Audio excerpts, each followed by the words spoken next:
मतलब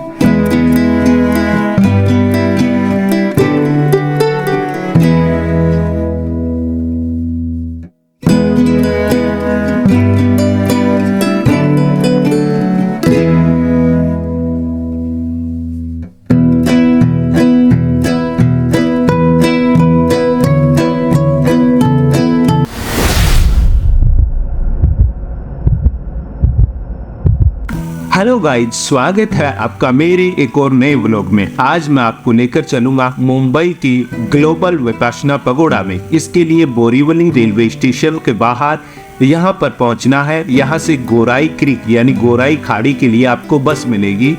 बस में जैसे ही आप बैठकर गोराई खाड़ी या गोराई क्रीक पहुँचेंगे तो यहाँ पर गोराई क्रीक या गोराई खाड़ी का बस स्टॉप कुछ इस तरीके से है और सामने ही यहाँ पर कुछ इस तरीके का एक सर्किल है। इस सर्किल से बस रिटर्न आपको छोड़कर वापस बोरीवली स्टेशन की ओर मुड़ जाएगी। लेकिन आपको यहीं पर सामने कुछ एक गेट दिखेगा, जिस गेट के सामने आपको गोराई खाड़ी के अंदर फेरी लेने के लिए अंदर जाना पड़ेगा। देखिए ये जो गेट है, इस गेट से हम अंदर चलेंगे और गोराई खाड़ी के लिए जहाँ पर ग्लोबल विपासना पगोड़ा के लिए हम जा सकेंगे वहाँ के लिए टिकट लेंगे। अब यहाँ पर गेट के अंदर घुसते ही आपको राइट साइड में ये टिकट काउंटिंग जो है काउंटर मिल जाएगा। इसके ऊपर यहाँ पर कुछ डिटेल थी। ये टिकट है 100 रुपये का टिकट है 1 पर्सन का। आना और जाना दोनों तरफ का किराया 100 ही रुपये लगेगा। तो दोनों तरफ की ये टिकट दे दी है उन्होंने। और अब मैं जा रहा हूँ फेरी के लिए। यहाँ से फेरी से आपको जाना पड़ेगा क्योंकि गोराई क्रीक या खाड़ी है ये अरब सागर के अंदर ही आती है। तो ये अरब सागर से ऐसी बोट जाएगी। हालांकि ये बोट हमारे यहाँ पर ग्लोबल विपासना पगोड़ा के लिए नहीं जा रही, इसलिए हम इस फेरी में नहीं बैठे। ये लोकल के लोगों के लिए है जो गोराई खाड़ी पर बने गोराई गांव के लिए जाते हैं और रोजाना इन लोगों का आना जाना रहता है, उनके लिए वो बोट थी। अब हमारी बोट आ चुकी है, हम उस बोट में बैठेंगे और गोराई खाड़ी के लिए रवाना हो गए। अब यहाँ से हम गोराई खाड़ी से जा रहे हैं ग्लोबल विपासना पगोड़ा के लिए। तो खाड़ी के चारों तरफ का दृश्य, साथ ही कुछ ये बोट, ये फेरी हमारे को कुछ इस तरीके से पानी को चीरती हुई पगोड़ा की ओर आगे लेकर बढ़ रही है। तो हम समुद्र की या अरब सागर की कुछ नज़ारों को एंजॉय करते हुए आगे बढ़ रहे हैं पगोड़ा की ओर। तो यहाँ पर कुछ ये जो पर्यटक हैं ये भी हमारे साथ पगोड़ा के लिए जाने वाले हैं। अब धीरे धीरे हमारी बोट आगे बढ़ रही है। आपको 15 से 20 मिनट के बीच में ही गोराई खाड़ी जो क्रीक है जहाँ से हम बैठते हैं वहाँ से पगोड़ा के लिए छोड़ दिया जाता है। ये बाहर से ही गोल गुंबद जो दिख रहा है यही तो पगोड़ा का मुख्य गुंबद है, जो बहुत ही ऊंचा, दूर से ही चमचमाता हुआ गोल्डन कलर का ये आपको दिखता है, अति सुंदर। तब यहाँ से धीरे धीरे हमारी बोट आ गई है पगोड़ा का जो यहाँ पर बोटिंग स्टेशन है, या यहाँ पर ये जो हमारे को छोड़ देती है। अब यहाँ से हमें पैदल जाना पड़ेगा। खैर यहाँ पर उतर गए हैं बोट से, और बोट से उतरने के लिए अब यहाँ से हम पगोड़ा के लिए आगे जाएंगे तो हमारे को वाटर किंगडम मिलेगा। मतलब यहाँ पर अलग अलग वाटर एक्टिविटीज़, वाटर पार्क कहें तो ये देखने को मिलती है बच्चों के लिए, या फिर बड़ा फैमिली अगर आपका है तो भी आप वाटर किंगडम में एंजॉय कर सकते हैं। लेकिन बहरहाल तो हम शाम के समय आए हैं, तो लगभग यहाँ पहुँचते पहुँचते ही 5 बज चुके हैं।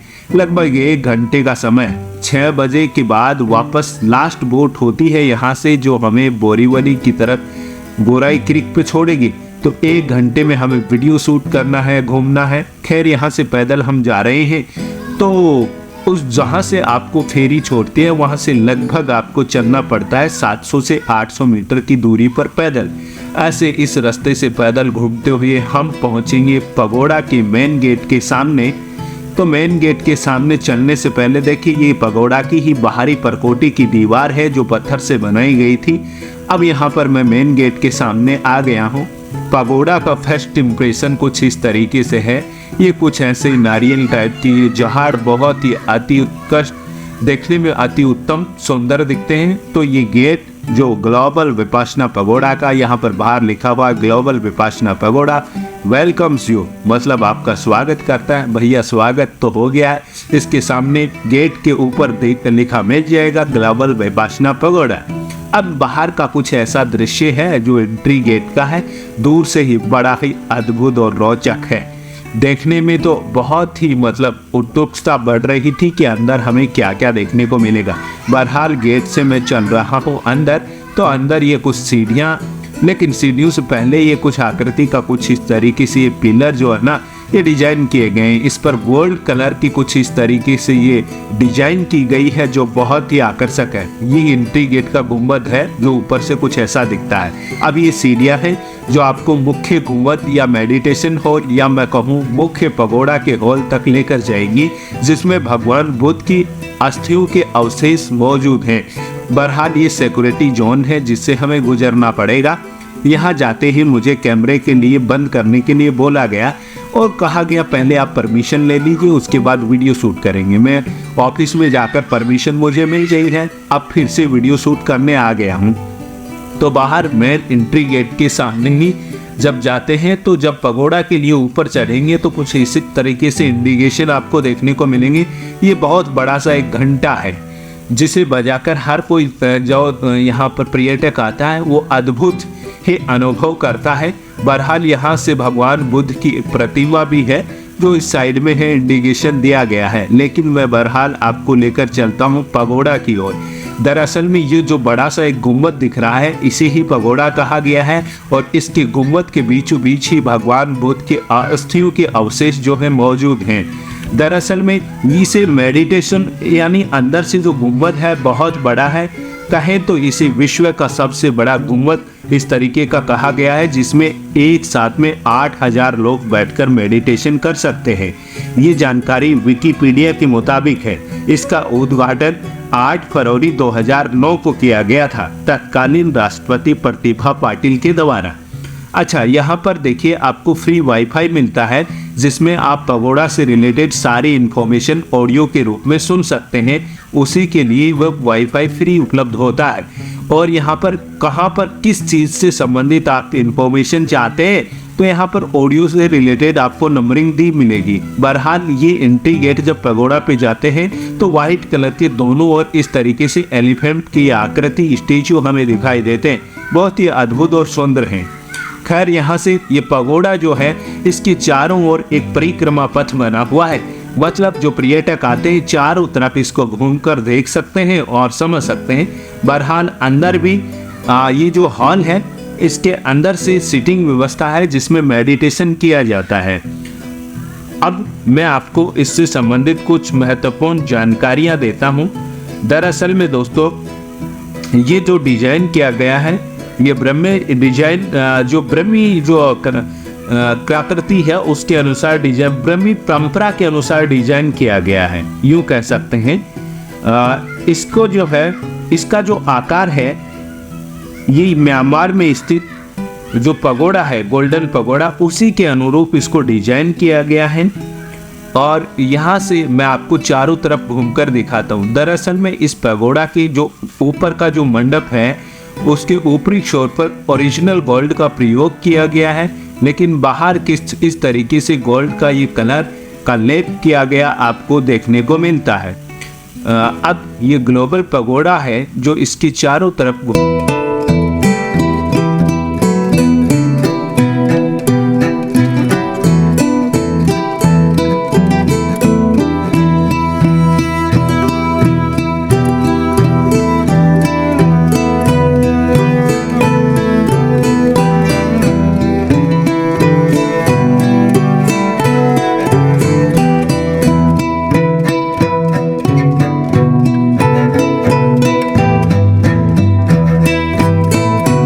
दरअसल में दोस्तों ये पगोड़ा के जो मुख्य दरवाजे आप देख रहे हैं ये ब्रह्मा के लोगों के द्वारा दान किए गए और हाथ से बनाई गई लकड़ी के दरवाजे हैं। और विशेष रूप से आपको बता दूं इस पगोड़ा का निर्माण गोराई क्रीक और अरब सागर के बीच एक प्रायद्वीप पर दान की गई भूमि के ऊपर बनाया गया है। इसे गोराई गांव भी कहा गया है। दरअसल में ग्लोबल विपश्यना पगोड़ा का निर्माण सायाजी युबा खीन के प्रति आभार व्यक्त करते हुए किया गया है। विपश्यना शिक्षक और स्वतंत्र बर्मा के पहले महालेखाकार जिन्होंने विपश्यना के प्रति मूल देश भारत में वापसी में महत्वपूर्ण भूमिका निभाई थी, उन्हीं को आभार व्यक्त करते हुए ये बनाया गया है। ये धम्म चक्र है जो भगवान बुद्ध के जीवन से जुड़ा हुआ है।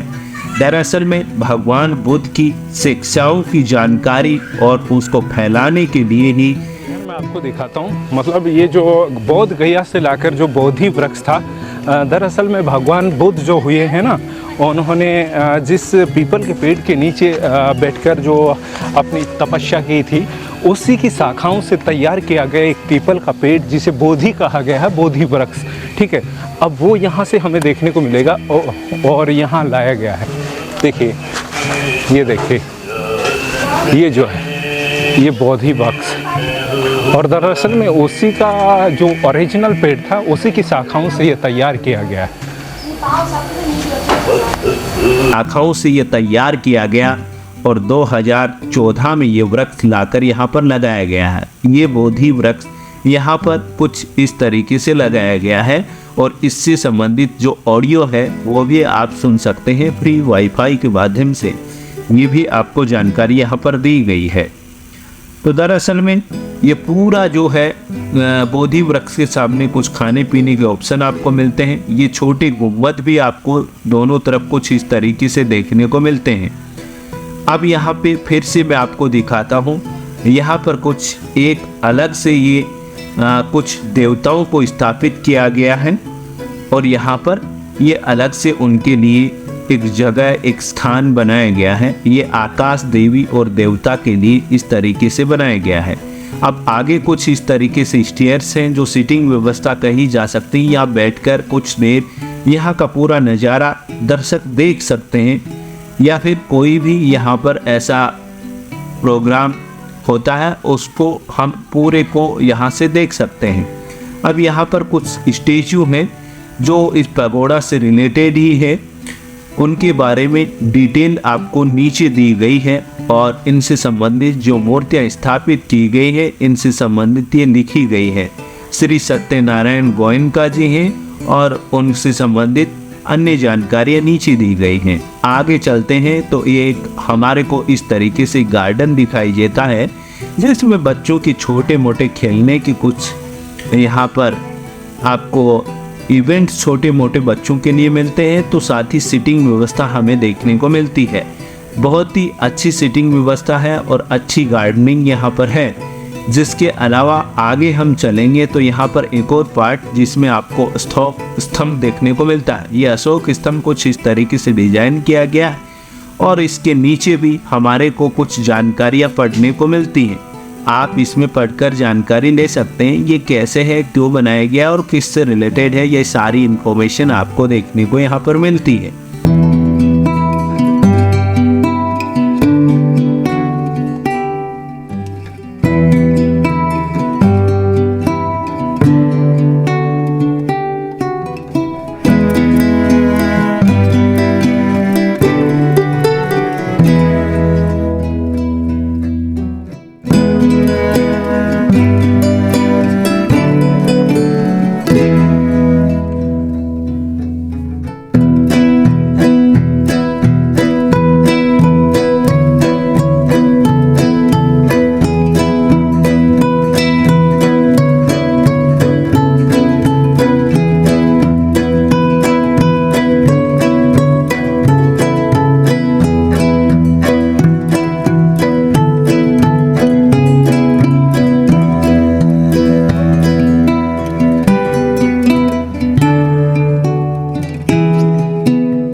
अब यहाँ से मुख्य रूप से पगोड़ा का जो मुख्य स्थान है वहाँ से सनसेट का दृश्य देखा जा सकता है। बहुत ही अद्भुत है।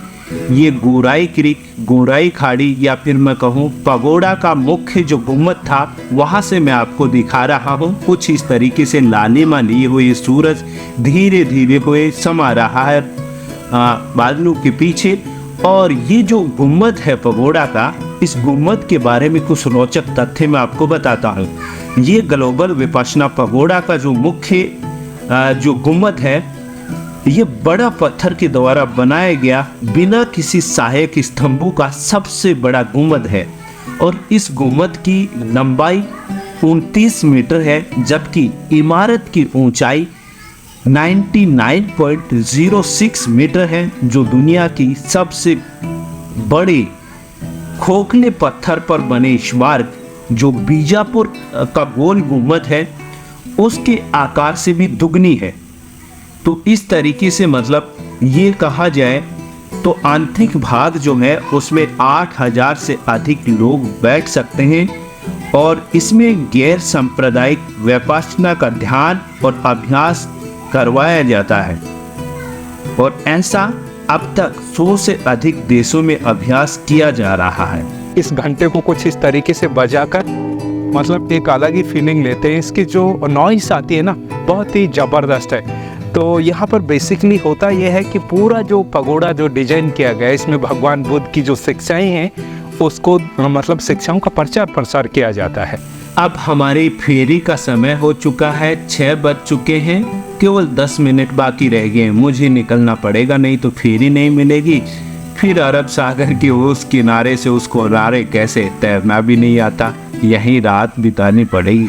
खैर अन्य भी साधन होते हैं, बाई बस भी जा सकता हूँ लेकिन कॉस्टली पड़ेगा, इसलिए मैं दौड़ा दौड़ा आ गया वाटर किंगडम के यहाँ और मेरी फेरी की तलाश में निकलता हूँ। तो मुझे मिला कि अभी तो फेरी खड़ी है, 2-4 मिनट का और समय ले सकते हैं, मतलब 6 बजने के 2-4 मिनट बाद तक भी ये फेरी थोड़ा सा मतलब आप लोगों का इंतजार करती है।